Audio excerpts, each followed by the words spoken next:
Okay. ఉంటాయి. అంటే హ్మ్. మీరు ఇమిటేట్ చేసినా గానీ, లేదంటే వాళ్ళని విమర్శించినా గానీ. అయితే ఇంత ఇలా మీరు మాట్లాడుతున్నప్పుడు మీ మీద కూడా విమర్శలనేవి ఖచ్చితంగా వస్తాయి. ఓకే. మిమ్మల్ని కూడా ఖచ్చితంగా తిడతా అంటారుగా ఉంటారు. తిడతారు. ఉంటారు. ఆబ్వియస్లీ. అట్లా మీకు పర్సనల్‌గా ఏమైనా వచ్చినాయా? నాకు పర్సనల్‌గా ఏం అనలేదు కానీ ఫస్ట్ నేను అంత స్టార్టింగ్ పొజిషన్‌లో మాట్లాడుతున్నప్పుడు నాకు ఇది ఎప్పుడు టీడీపీ గెలిచిన తర్వాతనే, కూటమి ప్రభుత్వం వచ్చిన తర్వాతనే ఇట్లా కాల్స్ వచ్చాయి.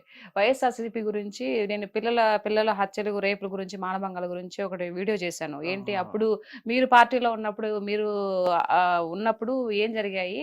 హత్యలు జరిగినాయా? హరికథలు, బుర్రకథలు జరిగినాయా? ఇప్పుడు ఎందుకు ఆ విధంగా గింజుకొని మాట్లాడుతున్నారు? ప్రభుత్వం చేసే మంచి పనుల గురించి చెప్పకుండా ఇష్టం వచ్చినట్టు ఏదో ఎక్కడో ఎవరికో జరిగిందని చెప్పేసి జరుగుతూ ఉంటాయి కామన్‌గా.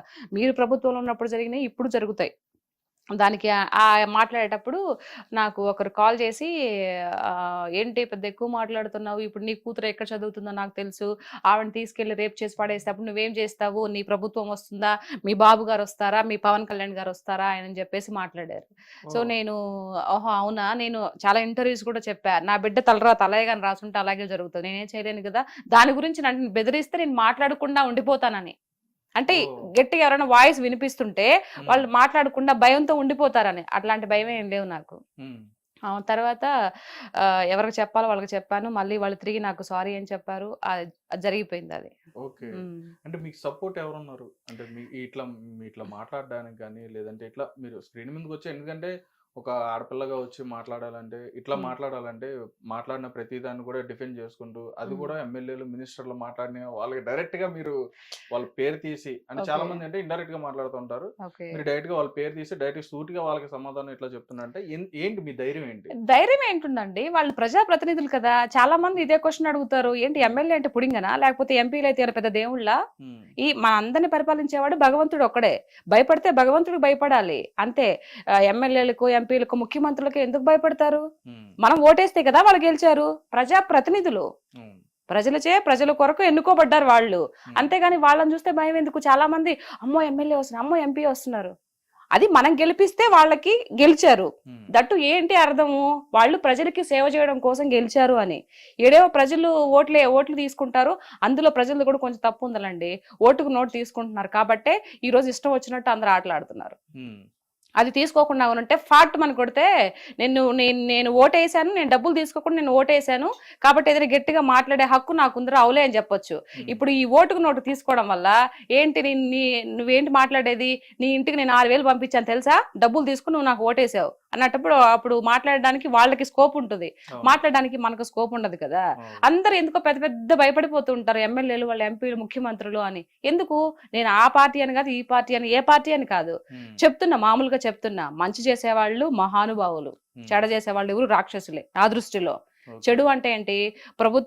రాష్ట్రాన్ని మంచిగా తీసుకెళ్లకుండా, డెవలప్ చేయకుండా, అందరికి ఉద్యోగాలు లేకుండా, చదువుకొని కూడా ఏదో పనులు చేసుకుంటూ, వ్యవసాయం చేసుకుంటూ వాళ్ళకి చదువుకున్నారు పాపం. చాలా డబ్బులు పోగే చదువుకున్నారు యువత. వాళ్ళకి ఉద్యోగాలు లేకుండా అలా పడేస్తే దాన్నేమంటారు? ఇప్పుడు హ్మ్. ఎవరు అడిగారు? డైరెక్ట్ జోబుల్లోకి డబ్బులు సరిపోతదా? నీకు నెలకి 4,000, 5,000 సరిపోతదా నీకు? ఇంక హ్మ్. నీ పిల్లలకి చదువులొద్దా? ఉపాధి చూపించాలి. ఉపాధి ఏదైనా ఒకటి చూపించాలి కదా! హ్మ్. నాకు అక్కడ ఇదైపోయింది. ఓకే. ఆ! రైట్ అండి. అంటే ఇప్పుడు జనరల్‌గా మీరు మాట్లాడుతున్న మాటలేంటంటే ఇప్పుడు అంటే కూటమి ప్రభుత్వం ఏదైతే ఉందో, ఆ కూటమి ప్రభుత్వంలో చంద్రబాబు నాయుడు గారిని గాని, లేదా పవన్ కళ్యాణ్ గారిని గాని, ఎవరినైనా ఏదైనా మాట్లాడినా అంటే అవతల అపోజిషన్ పార్టీ ఏదైనా సరే, హ్మ్. ఎవరైనా ఏదైనా మాట్లాడంటే వాళ్ళు ప్రెస్ మీట్లు పెట్టి మాట్లాడినా, ఏం మాట్లాడినా గాని డైరెక్ట్‌గా వీళ్ళకన్నా ముందు మీరే ప్రెస్ మీట్ పెట్టినట్టుగా లైవ్‌లోకొచ్చేస్తున్నారు. వచ్చేసి డైరెక్ట్‌గా చెప్తున్నారు. అంటే ఓకే. చెప్తున్నా మీకున్న అభిమానం అది. ఓకే. రైటే. నేను కాదనట్లా. అంటే మీరు డైరెక్ట్‌గా చెప్పేస్తున్నారు వాళ్ళకి. చెప్తున్నప్పుడు అంటే వాళ్ళు మాట్లాడింది కూడా మనం ఒకసారి ఆలోచిస్తే బెటర్ కదా! అంటే వచ్చారు మరి ఏం చేస్తున్నారు మీరు? హ్మ్. అని చెప్పన్నట్టుగా ఇప్పుడు రోజా గారు గాని, వీళ్ళు హ్మ్. గాని అడుగుతున్నారు. ఇన్ని నెలలయింది వచ్చి మీరు హ్మ్. ప్రజలకి ఏమీ చేయలేదని చెప్పన్నట్టుగా వాళ్ళు మాట్లాడుతున్నారు. అసలు ఏం హ్మ్. జరిగింది ఏంటనేది మీరు కూడా ఒకసారి ఆలోచించండి. కాదు ఏం జరిగిందనంటే ఇప్పుడు వచ్చి 5:30 నెలలవుతుంది. హ్మ్. సో, మీరు 5 ఏళ్ల నుండి ఏమి చేయలేనిది మేము చేసాం గదా! మేము చేస్తున్నాం గదా! మాకింకా టైం ఇంకా 5 ఏళ్ళు కాలా. మీరెప్పుడు మాట్లాడాలి? హ్మ్. మీరు ఇంతకుముందు రోజా గారొచ్చారు, శ్యామల గారొచ్చినా, జగనన్నొచ్చినా హ్మ్. ఏం మాట్లాడుతున్నారు? ఒక హత్య జరిగినా, మానభంగం జరిగిన అమ్మాయిల గురించి మాత్రమే మాట్లాడుతున్నారు తప్పితే వేరే విషయం మాట్లాడుతున్నారా? హ్మ్. మాట్లాడలేదు కదా. అవును. ఇప్పుడు కంపెనీస్ కొన్ని లోకేష్ అన్న గారు కంపెనీస్ తీసుకొచ్చారా, దాని గురించి మాట్లాడుతున్నారా? ఉమ్. మాట్లాడలేదు. ఇప్పుడు గత ఫంక్షన్ ప్రభుత్వంలో కూడా వాళ్ళు కూడా చాలా కంపెనీస్ ఏంటిది, తీసుకొచ్చారు. రొయ్యల కంపెనీలు, చేపల మార్కెట్లు, ఇవే కంపెనీస్ అంటే. ఉమ్. గుడ్డు ఆయన ఆయన అంటాడు, ఎవరు గుడ్డు అమర్నాథ్ అదండి గుడివాడ అమర్నాథ్ గారు. గుడివాడ అమర్నాథ్ ఇప్పుడే ఉమ్. కోడి గుడ్డు పెట్టిందంట, పొదిగి ఎప్పుడుకో పిల్లలు అయిద్దంట, అప్పటి వరకు వెయిట్ చేయాలంట. ఇదా సమాధానాలా, ఇవే ఆన్సర్లా, ఉమ్. ఇవే ఒక ఎంపీలు ఎమ్మెల్యేలు చెప్పాల్సిన మాటలు ఇవే? ఉమ్. మరి ఎట్లా ఊరుకుంటారు చెప్పండి? ఉమ్. మీకు వాక్చాతు మాట్లాడే స్పష్టంగా మాట్లాడి ఇది తెలియదు, ఏం మాట్లాడి తెలియదు. పోలవరం ఎప్పుడు ప్రాజెక్ట్ అవుద్దంటే, కంప్లీట్ ఎప్పుడు అయిద్దంటే, మాకు తెలియదు, దాంట్లో ఏం జరిగింది ఇప్పటికే అర్థం కావట్లేదు మాకు అంట. అదేమంటే అర్థం కావట్లేదు. ఉమ్. ఇట్లా మాటల.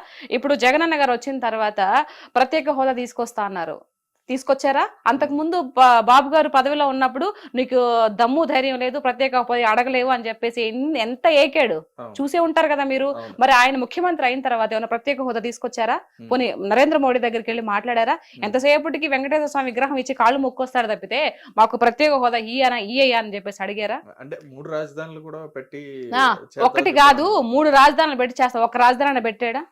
ఏం చేశాడు ఈయన? అదైతే కరోనా వచ్చింది అని చెప్పేసి టైం ఇవ్వాల్సింది. అంటే మీరు అన్నట్టుగానే కరోనా వచ్చింది కదా, మళ్ళీ ఇంకొక అవకాశం ఇవ్వాల్సింది అని చెప్పి అనుకున్నారు వాళ్ళు. ఇస్తే అవకాశం, ఇప్పుడు నీకు అవకాశం లేదు కదా, అట్లాంటప్పుడు నువ్వు ఎలా ఉండాలి? అణిగి మణిగి ఉండాలి. లేదయ్యా నాకు ఇలా వచ్చింది. ఇప్పుడు అంత ఎందుకండి, మీకు 40% ఓటు ఇచ్చిన ప్రజలు ఓటు హక్కు మీకు ఇచ్చారు కదా, ఓటు వేసారు, గెలిపించారు కదా మిమ్మల్ని. మరి మీరు అసెంబ్లీకి వెళ్ళకపోతే నాకు ప్రత్యేక ఏదో కావాలి, అందుకే ప్రతిపక్ష హోదా కావాలి, అప్పుడు వెళ్తేనే నాకు అక్కడికి వెళ్తాను, లేకపోతే వెళ్ళను అని చెప్పేసి ఎందుకు కూర్చున్నావు నువ్వు? ఇప్పుడు అంతకుముందు బాబు 22-21 మందితో అసెంబ్లీకి వెళ్ళలేదా? అట్లా నువ్వు వెళ్ళాలి కదా.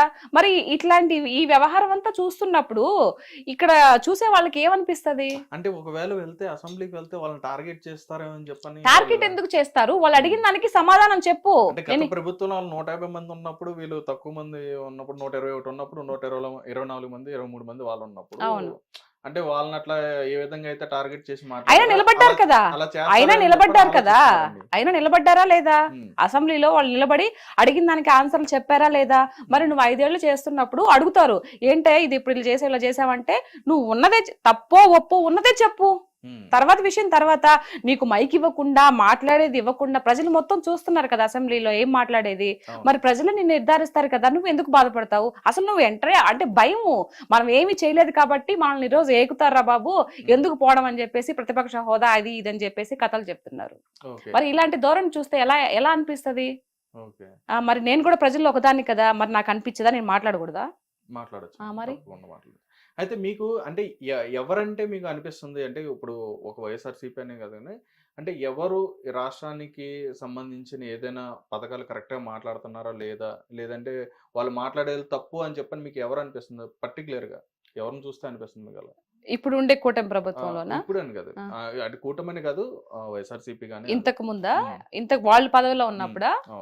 వాళ్ళు పదవిలో ఉన్నప్పుడు అసలు మెయిన్ ఎవరైతే ముఖ్యమంత్రిగా ఉన్నారో జగనన్న గారే సరిగ్గా మాట్లాడలేదు కదండి.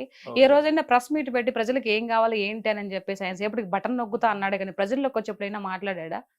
మాట్లాడలేదు కదా. నాకు ఒక్క ఛాన్స్ ఇవ్వండి అని చెప్పేసి ఆయన జైల్లో కూర్చున్నప్పుడు వాళ్ళ చెల్లెలు, వాళ్ళ అమ్మగారు అంతా ఇది చేసి అతన్ని ముఖ్యమంత్రి పదవికి కూర్చోబెట్టి ఒక స్థాయి ఇచ్చారు. ఇచ్చిన తర్వాత ఎప్పుడైనా ప్రెస్ మీట్ పెట్టారు, పోనీ ప్రజల్లోకి వచ్చాడా? ప్రజల్లోకి రావాలంటే చుట్టూ దోంతార్లు కట్టుకుని, ఎందుకంటే అంత భయము? ఇప్పుడు 68 ఎంతో ఉన్నాయి, నాకు సరిగ్గా తెలియదు బాబు గారికి. ఆయన వస్తున్నాడు కదా. మొన్న విజయవాడ మునిగిపోయినప్పుడు ఏడికెళ్ళావు నువ్వు? కనిపించావా? అంటే మీరు అన్న విజయవాడ అన్నారు కాబట్టి, విజయవాడ జరిగిన ప్రాంతానికి సంబంధించి ఖర్చు పెట్టిన దాంట్లో కూడా ఎక్కువగా ఏమంటారు, స్కామ్ చేశారని చెప్పని కూడా స్కామ్ చేశారు. మాట్లాడడానికి ఏముందండి, నరాలు వెళ్ళడానికి ఏమైనా మాట్లాడుతుంది కదా. అంటే ఇప్పుడు ఏది లేదనమాట. అయ్యో వీళ్ళకి టెన్షన్ వస్తుందండి, అయ్యో వచ్చిన 5.5 నెల 6 నెలలకే కంపెనీస్ తీసుకొస్తున్నారు, తర్వాత అందరికీ పెన్షన్స్ ఇస్తున్నారు, ఇంకా చెప్పినవి కూడా చేసేటట్టున్నారు, ఎట్లా మన పరిస్థితి ఏంట్రా బాబు, నెక్స్ట్ కూడా సీఎం అవుతామా లేదా అని టెన్షన్ లో వాళ్ళకి ఏం మాట్లాడాలో అర్థం కాక ఫ్రస్ట్రేషన్ లో మాట్లాడుతున్నారు. ఇది వాస్తవం. అసలైన వాస్తవం ఏంటంటే, ఇప్పుడు రోజా గారు కానీ, మిగతా సజ్జలు కానీ, తర్వాత ఈయన జగన్ గానీ ఎన్ని మాట్లాడేది వాళ్ళకి అర్థం కావట్లే, భయం వేస్తుంది. ఇప్పుడు చేసుకుంటూ ముందుకు వెళ్ళిపోతున్నారు కదా అని. అప్పుడు మాట్లాడిన వాళ్ళలో ఎవరైతే ఇప్పుడు మీరు చెప్పారు, రోజా గారు కానీ, లేకపోతే సజ్జల గారు కానీ, కొడాలి నాని గారు కానీ, ఇట్లా పేరు నాని గారు కానీ, వీళ్ళందరూ కూడా వాళ్ళ మీద అంబటి రాంబాబు గారు కానీ, వీళ్ళందరి మీద కూడా అధికారంలో లేనప్పుడు టీడీపీ పార్టీ కానీ జనసేన గాని అధికారంలో లేనప్పుడు ఏంటంటే అప్పుడు కూడా డిఫెండ్ చేశారు, అప్పుడు ఉమ్, కూడా ఫైట్ చేశారు, అప్పుడు కూడా మాట్లాడారు. ఉమ్. రైట్, ఇప్పుడు అధికారంలోకి వచ్చిన తర్వాత కూడా ఇప్పుడు కూడా మీరు డిఫెండ్ చేస్తున్నారు, ఎందుకని? మేము న్యాయంగా ఉన్నాం కదండి. ఇప్పుడుండే కూటమి ప్రభుత్వం న్యాయబద్ధమైనటువంటి ప్రభుత్వం. అన్యాయంగా ఒకరిని దుర్భాషలాడేసి ఒకరి మీద నోరేసుకొని పడిపోయి అట్లాంటి తత్వం కాదు ఇప్పుడుండే ప్రభుత్వం. ఇప్పుడుండే సీఎం ఎవరైతే ఉన్నారో అలాంటి వ్యక్తి కాదు. అందరినీ కలుపుకొని పోయే రకమే. కానీ బట్ వీళ్ళు ఏదో అంటారు కదా, ఇప్పుడు దున్నపోతులు ఎద్దులు ఎట్లా మొరాయిస్తాయి లాగేటప్పుడు ముక్కుకు తాడేయాలని, ఆ విధంగా అట్లా ట్రీట్మెంట్ ఇవ్వాలి వాళ్ళకి. కానీ వాళ్ళ నోటికి అదుపు ఉండదండి. ఇప్పుడు ఏదైతే నెక్స్ట్ సీఎం, ఇప్పుడు ఎవరికైనా చెప్తున్నాను ఒకటే మాట ఏంటంటే, నెక్స్ట్ మనం మళ్ళీ ప్రజల్లోకి వెళ్ళాలి, ఓట్లు వేయాలి, మళ్ళీ మనం పదవిలోకి రావాలి అని అంటే ఉండే ప్రభుత్వంతో పోతా ఉండాలా, ఏకీభవిస్తూ పోతా ఉండాలి. తెలియగలవాళ్ళు చేసే లక్షణం. మరి ఎవరు వీళ్ళకి సలహాలు ఇస్తారో నాకు తెలియదు, కానీ ఎంతసేపటికి వాళ్ళు చేసిన మంచి చెప్పకుండా, చెప్పాలి కదా మంచి కూడా, కంపెనీలు వచ్చినాయి తీసుకొచ్చి చెప్పాలి కదా, అవి చెప్పరు. ఎంతసేపటికి ఏదైనా చిన్న మిస్టేక్ ఏదైనా జరిగింది అనుకో, ఎట్లాంటి మిస్టేక్స్ అంటే అవి ఎక్కడో ఒక అమ్మాయిని పాడు చేశారో, లేకపోతే ఏదైనా హత్య జరిగిందో, లేకపోతే ఎవరన్నా ఇట్లా ఏదన్నా చేసుకుంటారు కదా, వాటి గురించి వస్తారండి ముందుకి. ఇంకా మిగతా జరిగిన మంచి గురించి చెప్పరు. అది వీళ్ళు చేసే ధోరణి అనమాట ఈ వైఎస్ఆర్సీపీ ప్రభుత్వం నాయకులు. ఇది అంటే పర్టికులర్ గా మీరు రోజా గారిని కానీ, లేదంటే శ్యామలా గారు కానీ, లేకపోతే శ్రీరెడ్డి గారిని కానీ వారి గురించి మాట్లాడడానికి కారణం ఏంటి? వారి గురించి మాట్లాడడానికి కారణం అంటే వాళ్ళు మాట్లాడేది అదే కదండి. ఇప్పుడు సపోజ్ రోజా గారు ఉన్నారు, రోజా గారు సరిగ్గా పరిపాలన చేసి ఉండుంటే, ఆ ప్రజలతో అక్కడ మమేకమైపోయి ఆ ప్రజల బాధలన్నీ తెలుసుకొని ఉండుంటే ఈ రోజు గెలిచుండేది కదా. ఎందుకు గెలవలేదు? మీరు అంటారు మరి అప్పుడు ప్రభుత్వము, అప్పుడు కాదు అప్పుడు ప్రభుత్వము బాబు గారు ఉన్నప్పుడు గెలిచిన వాళ్ళు మళ్ళీ 21 సీట్కి 23 సీట్లకి ఎందుకు వచ్చారని మీరు అడగొచ్చు, క్వశ్చన్ చేయొచ్చు. అప్పుడు స్టార్టింగ్ లో విడిపోయినప్పుడు చెట్టు కింద కూర్చొని పరిపాలన చేశారు. ఆయన 1 by 1 డబ్బులు లేకపోయినా తెచ్చుకొని చెట్టు కింద కూర్చొని ఒక పరిపాలన చేసుకుంటూ అన్ని కట్టించి, బిల్డింగ్స్ కానీ అన్ని కట్టించి, అమరావతి కూడా సగం కంప్లీట్ చేస్తూ మధ్యలో దిగిపోయారు. సో ఆయన గొప్పవాడా? నువ్వు 5 ఏళ్ళు కూడా నీకు పదవి వచ్చినప్పటికీ నువ్వు గొప్పవాడు. ఎవరు గొప్పవాళ్ళు? ఈ రోజా మాట్లాడుతుంది. మరి నీ నగరిలో నేను ఎందుకు చిత్తుగా ఓడించారు? నువ్వు అంతా మంచి చేస్తుంటే. మరి మీరు 151 సీటుకి వెళ్ళినప్పుడు మేము ట్యాంపరింగ్ చేసామనంటే మమ్మల్ని నో అన్నారు కదా. మరి అప్పుడు ఒక మాట, ఇప్పుడు ఒక మాట. నిజాయితీ పరుడు ఎప్పుడు ఒక మాట మీదే ఉండాలి, అట్లాగే మాట మార్చకూడదు కదా. మరి మీరు గెలిచినప్పుడేమో ట్యాంపరింగ్ లేదు, ఇప్పుడు మేము ఎక్కువ స్థానాల్లో గెలిచినప్పటికీ మాకు ఇప్పుడు ట్యాంపరింగ్ జరిగిందా? అది ఎట్టు మాట్లాడతారు? నాకు అందుకే రోజా గారు మాట్లాడే మాట అసలు నచ్చదు. ఆవిడ ఎమ్మెల్యేగా ఉన్నప్పుడు జబర్దస్త్ స్కిట్లు అన్ని చేసిందా, డాన్సులు చేసిందా స్టేజ్ మీదకి వెళ్ళి? మరి ఎక్కడ పరిపాలన చేసింది ఆవిడ? ఎక్కడ ప్రజల్లోకి వెళ్ళి ఎవరి ప్రజల ఇది వాళ్ళ యొక్క బాధలు కనుక్కునింది? లాస్ట్ ఎలక్షన్ లో మూమెంట్ లో 1 నెల 2 నెలల ముందర పోయి ఏదో ఒక గుర్కా వేసుకొని పోతున్నట్టు తెలిసిపోతే అయిపోతుందా? కాదు కదా. అందుకు కోపం. అంటే ఆ మధ్య రోజా గారు అన్నారు, మీరు అన్నట్టుగానే అది జబర్దస్త్ లో కూడా చేసుకున్నారని చెప్పన్నారు. అంటే రోజా గారు ఏంటంటే గెలిచిన తర్వాత ఏంటంటే ప్రభుత్వం మీద దృష్టి పెట్టకుండా సినిమాల మీద దృష్టి పెడుతున్నారని చెప్పి పవన్ కళ్యాణ్ గారిని కూడా విమర్శించడం జరిగింది. మరి ఆవిడ మీరు ఏమంటారు దానికి? అట్లా ఆవడానికి హక్కే లేదు. ఇప్పుడు నువ్వు ఇది అని చూపిస్తే నా సాయి 3 ఏళ్ళు చూపిస్తున్నాయండి, రైట్? ఇప్పుడు నువ్వు ఎమ్మెల్యేగా ఎంపీగా ఉన్నప్పుడు కూడా నువ్వు జబర్దస్త్ చేసావు, స్టేజ్ల మీద డాన్సులు వేసావు. అది నీ ప్రొఫెషన్. నువ్వు ఫిల్మ్ యాక్టర్ గా నువ్వేదో ఒక హీరోయిన్ గా నువ్వు చేయలా. నువ్వు ఒక హీరోయిన్ గా చేసిండుంటే జయలలిత గారు కూడా ముఖ్యమంత్రి అయినా చేశారా ఏమో నాకు తెలియదు, చేయలేదు కదా.